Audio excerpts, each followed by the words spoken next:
Hi everyone, Brian Harold Taylor here. I'm an illustrator and animator, and I'm currently creating WILDERNORTH, an animated fantasy adventure here on YouTube. For a more in-depth look, you can also check out my Patreon, where I'll be sharing early access to my YouTube videos and behind-the-scenes content. Link in this video's description.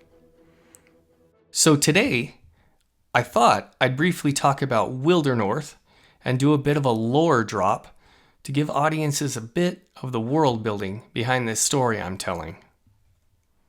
So what is WILDERNORTH? Well, the one sentence pitch would probably be something like, Hilda meets fantastic beasts and where to find them. But there's so much more to it than that. WILDERNORTH is set upon a fictional North American-like fantasy frontier world, full of fantastical wildlife. This untamed frontier, called the Wilder, is a land of endless forests. On the edge of these forests, settlements large and small dot the landscape. Most here are content to live simple lives, farming and shooting at any of the wildlife, or critters as they call them, that get too close. In fact, there's an entire group of armored guardsmen that protect these settlements from the most dangerous critters of the Wilder. But our cast of kid explorers, they want something more. Leaving their small settlements behind each day, they search for new adventure. These unlikely heroes and their faithful animal companions brave the Wilder. And along the way, they encounter majestic wildlife, dangerous predators, and uncover the great secrets that hide within this vast wilderness. Here's the cast of characters thus far, though there are going to be more coming as the series progresses. Sage. Sage is definitely an odd one. She has no interest in hunting or shooting at critters like everyone else in her walled settlement village does. Nope, Sage wants to find and befriend all the critters. She's absolutely fascinated by all the amazing wildlife of the Wilder. She loves to wander, she loves to explore, and she's always on the lookout for a new critter to discover.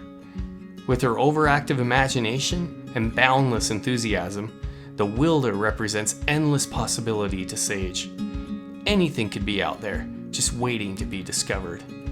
She's already found many of the most common critters: jackalopes, wampus cats, giant rars, fleet-footed dinguses, woofs, and eastern ridgeback dargs, among other things.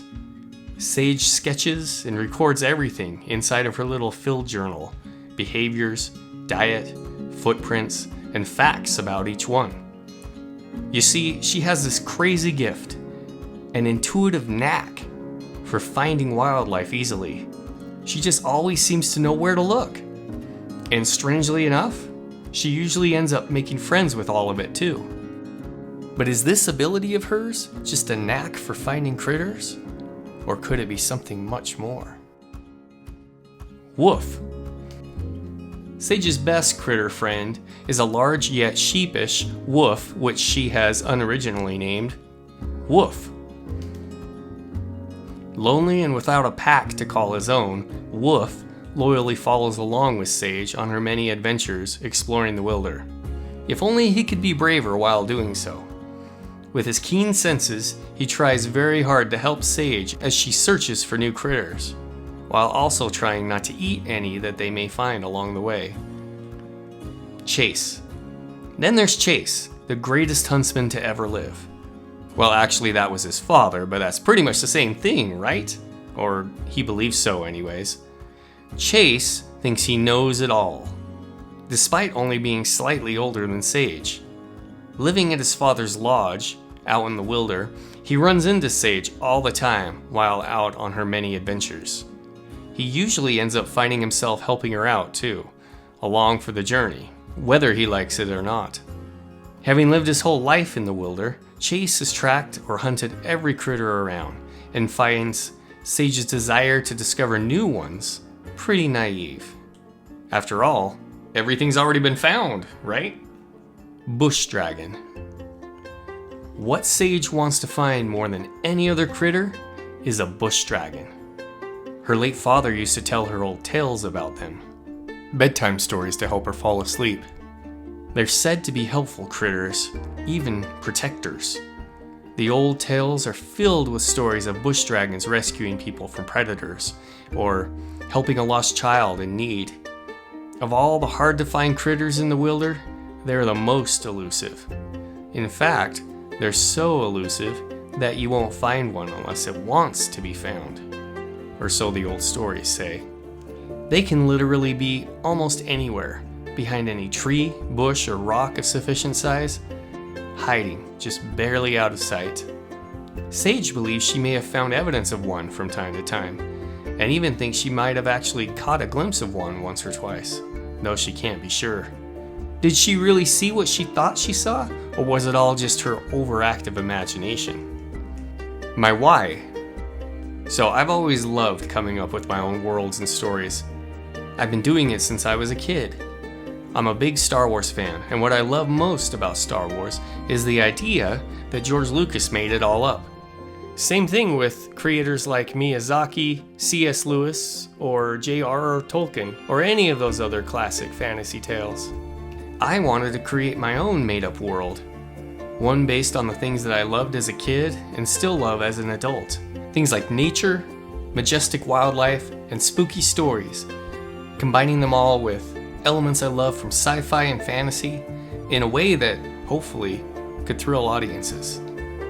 I'm also an animator, and have been in one form or another for over 20 years.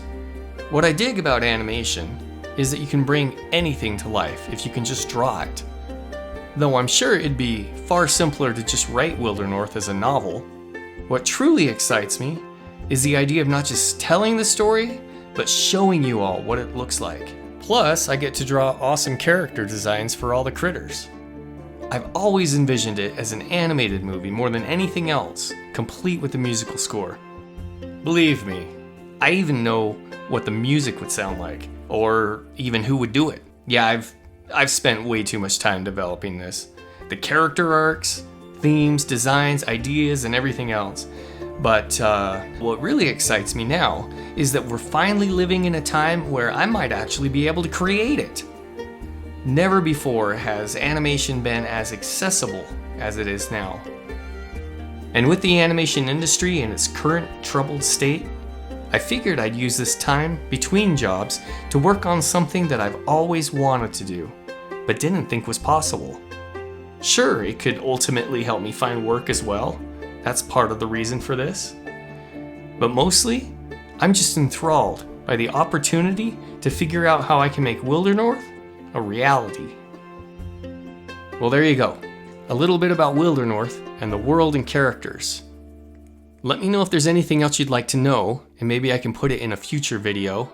But until then, I should probably get back to working on this thing. Feel free to subscribe, and if you do want to see more WILDERNORTH, be sure to check out my Patreon on patreon.com/Brian Harold Taylor. Okay, see ya.